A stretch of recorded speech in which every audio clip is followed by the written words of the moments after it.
Hello दोस्तों, hello history stories में आपका स्वागत है। आज हम बात करेंगे नालंदा विश्वविद्यालय के बारे में। ये विद्यालय कैसा था, इसके पतन के क्या कारण थे, आखिर बख्तियार खिलजी ने इसे क्यों जलाकर नष्ट कर दिया था। तो वीडियो में अंत तक जरूर बने रहिएगा और अगर आप मेरे चैनल पर नए हैं तो प्लीज मेरे चैनल को सब्सक्राइब करना मत भूलिएगा।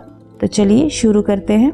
प्राचीन भारत में नालंदा विश्वविद्यालय उच्च शिक्षा का सर्वाधिक महत्वपूर्ण और विश्वविख्यात केंद्र था। यह दुनिया के सबसे पुराने विश्वविद्यालयों में से एक है। इसकी स्थापना 5वीं शताब्दी में गुप्त वंश के शासक सम्राट कुमार गुप्त ने की थी। यह विश्वविद्यालय पटना वर्तमान बिहार राज्य से 88.5 किलोमीटर दक्षिण पूर्व और राजगीर से 11.5 किलोमीटर उत्तर में एक गाँव के पास स्थित है। महायान बौद्ध धर्म के इस विश्वविद्यालय में हीनयान बौद्ध धर्म के साथ अन्य धर्मों की शिक्षा दी जाती थी। नालंदा शब्द संस्कृत के 3 शब्द ना, आलम और दा से बना है, जिसका अर्थ ज्ञान रूपी उपहार पर कोई प्रतिबंध ना रखना है। नालंदा की लाइब्रेरी में तकरीबन 90 लाख पांडुलिपियां और हजारों किताबें रखी हुई थी। नालंदा विश्वविद्यालय को दूसरा सबसे प्राचीन विश्वविद्यालय माना जाता है तक्षशिला के बाद। क्या आप जानते हैं कि ये 800 साल तक अस्तित्व में रही थी।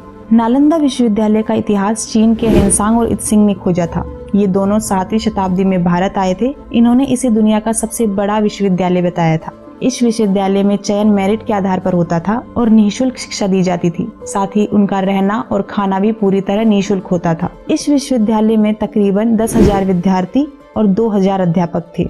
इसमें भारत से ही नहीं बल्कि कोरिया, जापान, चीन, Tibet, Indonesia, Iran, Greece, Mongolia आदि अन्य देशों से छात्र पढ़ने आते थे। इस विश्वविद्यालय को बनाने का उद्देश्य ध्यान और आध्यात्म के लिए स्थान को बनाने से था और ऐसा कहा जाता है कि गौतम बुद्ध खुद कई बार यहाँ आए और रुके भी थे। नालंदा विश्वविद्यालय की लाइब्रेरी 9 मंजिल की थी और इसके 3 भाग थे, रत्नरंजक, रत्नोदती और रत्नसागर।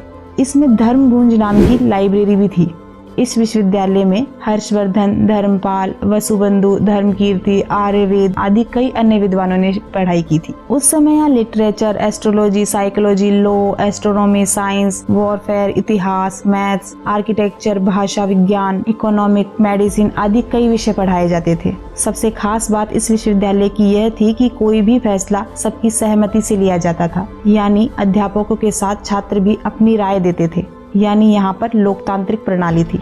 नालंदा विश्वविद्यालय के अवशेष 1.5 लाख वर्ग फीट में मिले हैं। ऐसा माना जाता है कि ये इस विश्वविद्यालय का सिर्फ 10% हिस्सा है। नालंदा विश्वविद्यालय को आक्रमणकारियों ने 3 बार नष्ट किया, लेकिन केवल 2 बार ही इसे पुनर्निर्मित किया गया। पहला विनाश स्कंदगुप्त के शासनकाल के दौरान मिहिर कुल के तहत हूणों के कारण हुआ था, लेकिन स्कंदगुप्त के उत्तराधिकारियों ने पुस्तकालय की मरम्मत करवाई और एक बड़ी इमारत के साथ सुधार कर दिया था। दूसरा विनाश 7वीं शताब्दी की शुरुआत में गौदास ने किया था।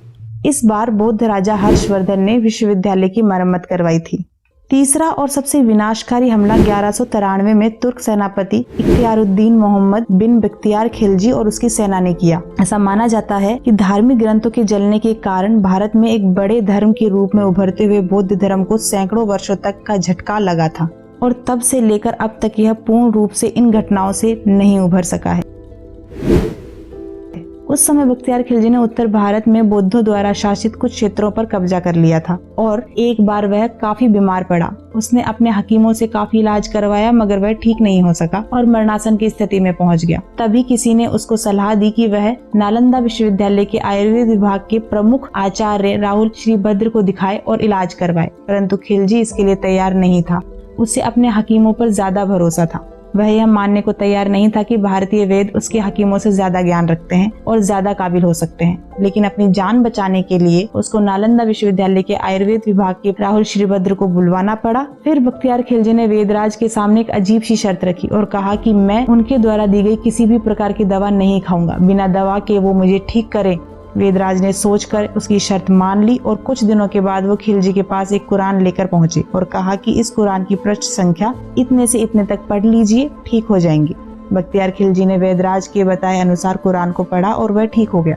ऐसा कहा जाता है कि राहुल श्रीभद्र ने कुरान के कुछ पन्नों पर एक दवा का लेप लगा दिया था। वह थूक के साथ उन पन्नों को पढ़ता गया और ठीक होता चला गया। खिलजी इस तथ्य से परेशान रहने लगा कि एक भारतीय विद्वान और एक शिक्षक को उनके हकीमों से ज्यादा ज्ञान था।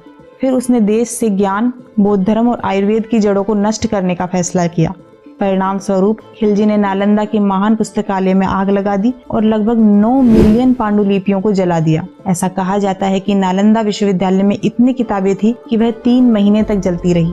इसके बाद खिलजी के आदेश पर तुर्की आक्रमणकारियों ने नालंदा के हजारों धार्मिक विद्वानों और भिक्षुओं की भी हत्या करवा दी। तबाकत-ए-नासिरी फारसी इतिहासकार मिन्हाजुद्दीन सिराज द्वारा रची गई पुस्तक है।